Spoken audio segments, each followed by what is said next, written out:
Grace அறக்கட்டளை நிகழ்ச்சியில நான் கலந்துக்கிறது 2வது ப்ரோக்ராம். நித்யா மேடமும் ரூபன் சாரும் எனக்கு ரொம்ப பழக்கம். எங்களோட லா ஃபார்ம் வந்து சில கண்ட்ரில இருக்கு, துபாயில இருக்கு. அது மூலமா தான் அவங்க பழக்கமானாங்க. இந்த ப்ரோக்ராம் வந்து வாசிப்பை நேசிக்கும்னு சொல்லியிருந்தாங்க. சோ நிறைய கருத்துக்கள், நிறைய விஷயங்கள் எல்லாருமே சொன்னாங்க. நீங்க நான் குழந்தைகள் வந்து ரொம்ப பொறுமையா கேட்டுட்டு வரீங்க.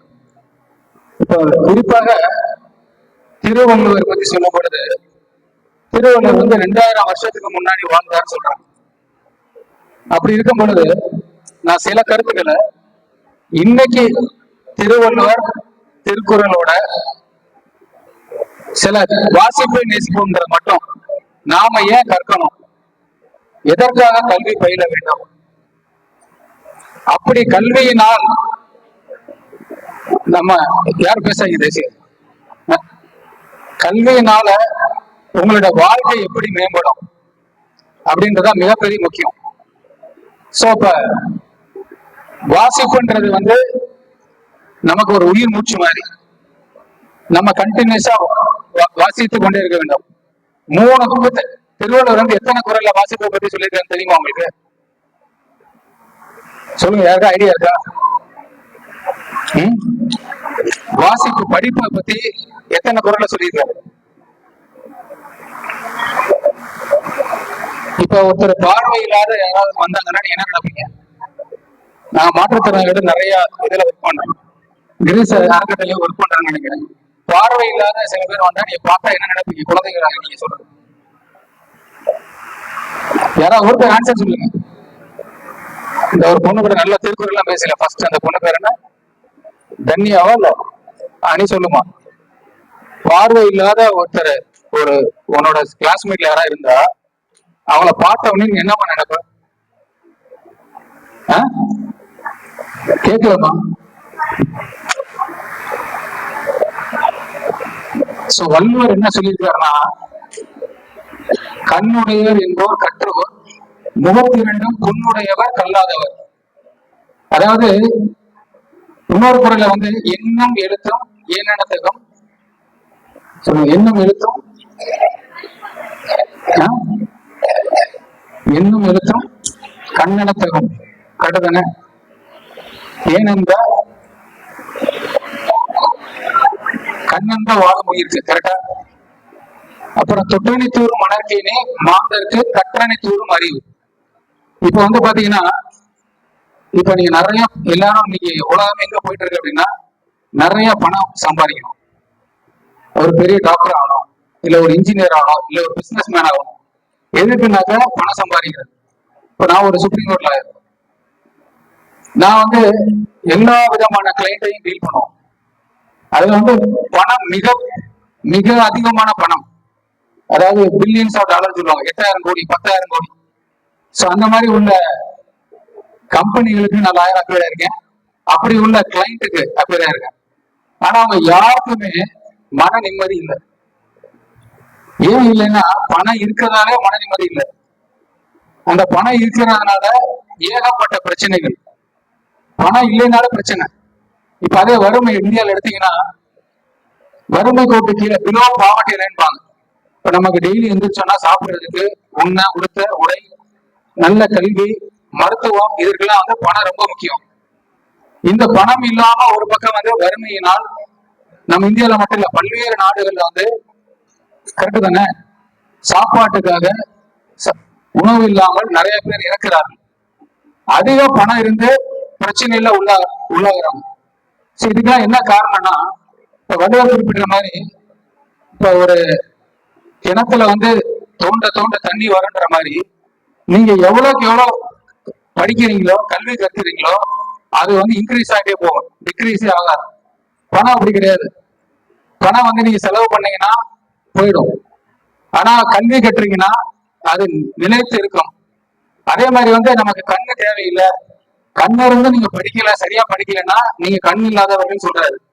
கண் இல்லாம நீங்க நல்லா கல்வி கட்டுறீங்கன்னா கண் உடையவர்கள் சொல்றாரு. உதாரணத்துக்கு பெனோசபின்னு ஒரு பொண்ணு இருந்தது. அந்த பொண்ணுக்கு வந்து பார்வை 100% இல்லாத ஒரு பெண். நான் அந்த டிஜிபி முன்னாள் சைலேந்திர பாபுவும் அந்த பொண்ணு ட்ரெயின் பண்ணோம். அந்த பொண்ணு ஒரு வழக்குக்காக எங்கிட்ட வந்தது. அந்த பார்வை இல்லாம அந்த பொண்ணு ஸ்டெல்லா மேரிஸ் காலேஜ்ல டிகிரி படிச்சு இன்னைக்கு அந்த பொண்ணு IFS ஆபீசர், இந்தியாவோட வெளிநாட்டு ஆபீசர், இந்தியன் ஃபாரின் சர்வீஸ் தூதுவரை வேலை செய்யுது. இப்போ அந்த பொண்ணு பார்வை இல்லாத ஒரு பொண்ணை அவ்வளவு தூரம் உயர்த்தினது கல்வி. சோ அதனால நீங்க என்ன கஷ்டங்கள் இருந்தாலும் படிக்க வேண்டியது ரொம்ப முக்கியமான கடமை. அதனாலதான் அவர் சொன்னாரு, எண்ணம் எழுத்தும் ரொம்ப முக்கியம், அதுக்கு கண்ணுக்கு சமம். படித்தவங்க மட்டுமே. அதனால நீங்க கல்விக்கு பள்ளிக்கூடத்துக்கு வந்திருக்கீங்க.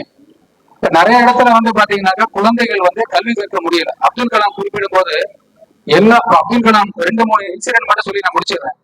அப்துல் கலாம் இந்தியாவோட ஜனாதிபதி ஆனார். எல்லாத்துக்கும் தெரிஞ்சிடும், குழந்தைகள் எல்லாருக்கும். சில பேருக்கு தெரிஞ்சிருக்க வாய்ப்பு இல்லை இப்போ ஒரு ஜெனரேஷனுக்கு. பட் இப்ப உள்ள நம்ம மிகப்பெரிய தலைவர் யாரும் பாத்தீங்கன்னா அப்துல் கலாம். அவர் படிக்கும் பொழுது ஒரு மீனவர் குடும்பத்துல ராமேஸ்வரத்துல மரக்கையாற்ற ஃபேமிலியில இருக்கிறார்.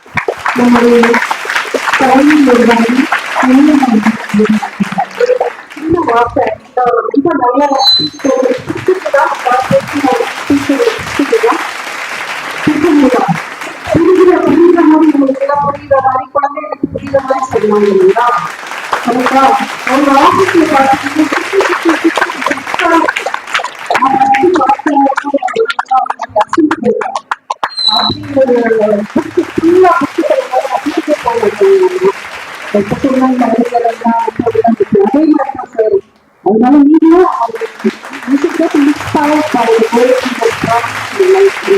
பத்தி வரமாட்டேங்குது.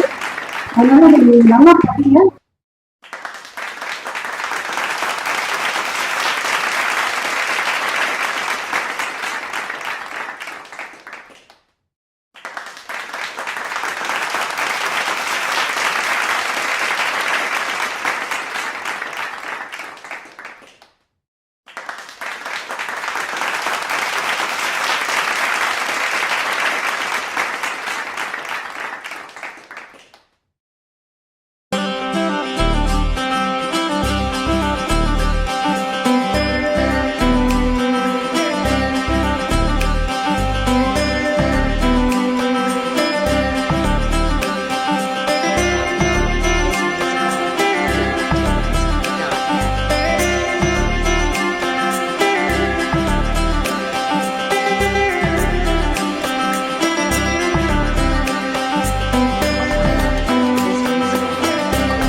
அந்த சிந்தனை ஆற்றல்ல ஒரு தலைப்பை எடுத்துக்கிட்டா வள்ளுவர் வழியில என்னென்னலாம் சொல்லியிருக்காரு, அதையெல்லாம் நம்ம வாழ்க்கையில எந்த அளவு பயன்படுத்துகிறோம், எந்த அளவு பயன்படுத்த வேண்டும், இப்படியெல்லாம் நம்ம சிந்திச்சு அதை வாழ்க்கை நெறியாக நாம மாற்றிக்கொண்டால் நாம் மிக உயர்ந்த இடத்திற்கு போவோம் என்பதுல திரு சேவியர் ஐயா மிக உறுதியாக இருந்தார்.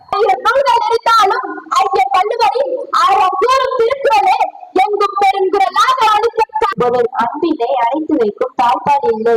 அன்புடையாரின் துன்பத்தை கண்டபொழுது வெளிப்படும் கண்ணீரு உள்ளத்தின் அன்பினை காட்டுவிடும். இலக்கணமாய் அழியா வாழ்வு பெற்று விளங்கும் திருக்குறளே, உன்னை வணங்கி தமிழில் பிறந்து தமிழால் வளர்ந்து தமிழால் உயர்ந்து தமிழை உயர்த்திய தமிழ் சான்றோர்களாகிய நடுவர்களை வணங்கி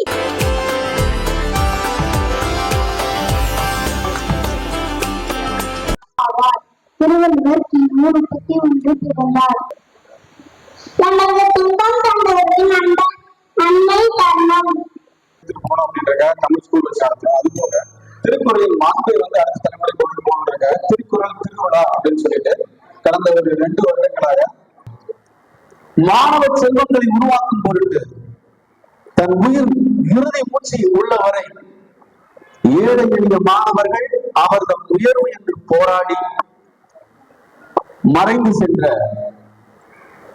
எங்களது பேராசான் இந்த பள்ளியினுடைய முதுகெலும்பு AMMS சேவியர் ஐயாவுக்கு மிகச் சாலம் பொருந்தும்.